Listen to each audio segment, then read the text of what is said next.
बिस्मिल्लाहिर्रहमानिर्रहीम। गाहक ने दुकान में दाखिल होकर दुकानदार से पूछा, केलों का क्या भाव लगाया है?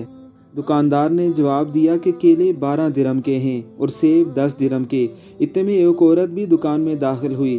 कहा कि मुझे 1 दर्जन केले चाहिए, क्या भाव है? दुकानदार ने कहा कि केले 3 दिरहम के और सेब 2 दिरहम के हैं।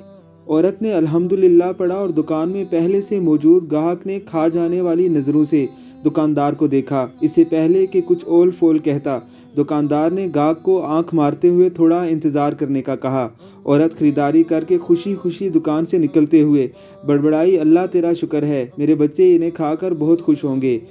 औरत के जाने के बाद पहले से मौजूद गाहक की तरफ दुकानदार ने मुतवज्जो होते हुए कहा, अल्लाह गवाह है, मैंने तुझे कोई धोखा देने की कोशिश नहीं की। यह औरत 4 यतीम बच्चों की माँ है, किसी भी किस्म की मदद लेने को तैयार नहीं।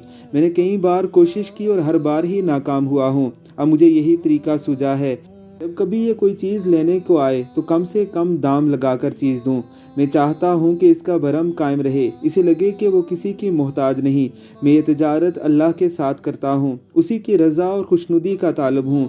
दुकानदार कहने लगा, ये औरत हफ्ते में 1 बार आती है। अल्लाह गवाह है, जिस दिन भी आ जाए उस दिन मेरी बिक्री डबल हो जाती है। अल्लाह के गैबी खजानों से मुनाफा 2 चंद हो जाता है। गाहक की आंखों में आंसू आ गए। इसने बढ़कर दुकानदार के सर पर बोसा देते हुए कहा, बाखुदा अल्लाह की मखलूक की ज़रूरतों को पूरा करने में जो लज्जत मिलती है, इसे वही जान सकता है जिसने आजमाया हो। अल्लाह रब्बुल इज़्ज़त की ज़ात हमें नेकी करने की तौफीक अता फरमाए। आमीन सुम आमीन।